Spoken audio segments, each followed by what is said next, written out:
What's up, guys? Today we're going to be checking out 2014's Edge of Tomorrow in 4K. This isn't available on 4K Blu-ray.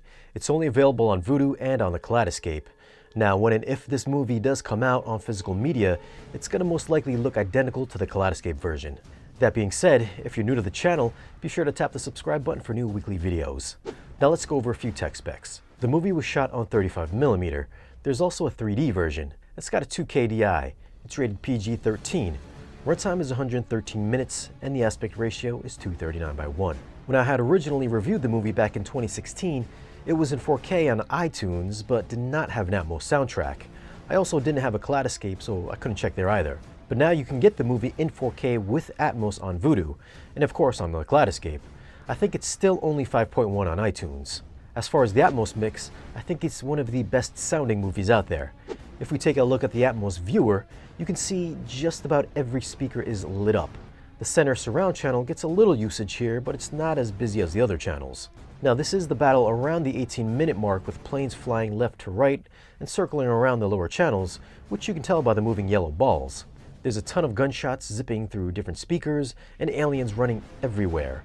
I'd say every single battle that happens with the aliens will have every one of your speakers working overtime. During the non-action parts, there's still an ample amount of overhead and surround effects. It's mostly ambient sounds like vehicles driving in the background, or if you want, you can follow the choppers as you see them flying around the room. Towards the end of the movie, at the 1 hour 38-minute mark, there's a cool effect where Cruise blows up the Louvre, and what you'll hear is all the glass and debris come crashing down from the top speakers.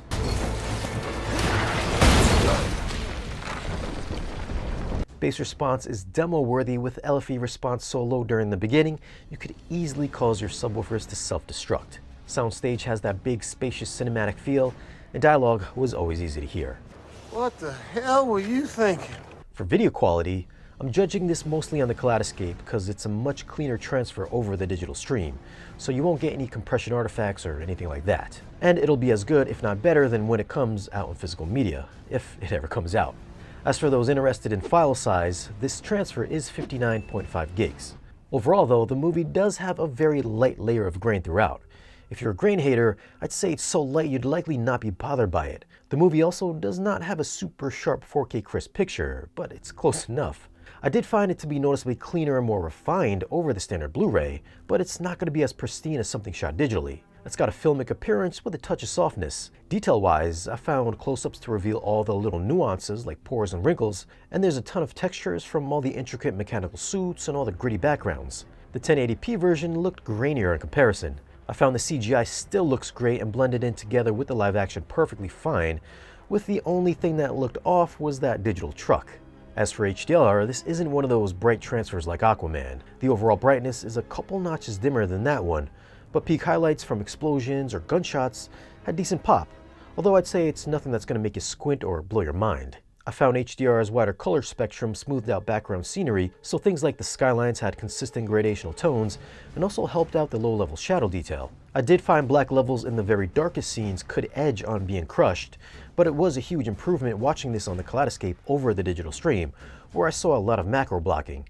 The Kaleidescape was compression and artifact free. Now, the color palette was richer than the standard Blu-ray, but the look of the movie isn't going to wow you with bold, vivid colors. It's got a warm look with mostly earthy tones, so a lot of browns, beiges, and sepias. Now, if you do happen to have a 3D display, I do think that this is one of the better looking 3D Blu-rays out there. There's excellent depth and separation during the attack in Chapter 3, with mimics in the foreground, soldiers blasting away in the middle, and choppers in different layers in the backgrounds.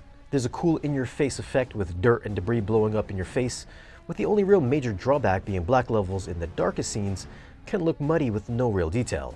Aside from that, I found the 3D to be a visual treat.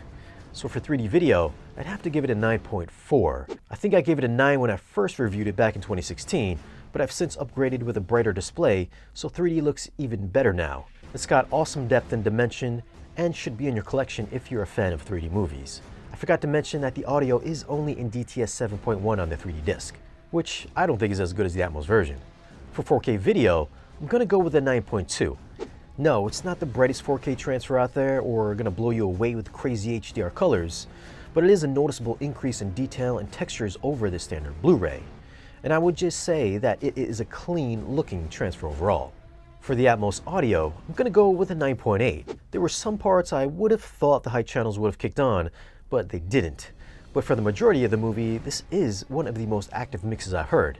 It's got great surround effects that move amongst every speaker, and the bass response hits hard and goes infrasonic. It's a demo-worthy Atmos mix and a must listen to if you've got a capable home theater setup. I'm sure if you have a Kaleidescape, you probably already own this movie. If you don't have a K-Scape and you're a fan of sci-fi or need some more demo material, then picking this up on digital should be a no-brainer. If you're someone that must have physical media and you're allergic to digital streams, I'd have to say that you're missing out on a truly great-looking 4K transfer. It also sounds awesome as well. Now, if someone could only mix the 3D video with the Atmos audio, I think that would be the best way to watch this movie. So what are your thoughts on Edge of Tomorrow in 4K?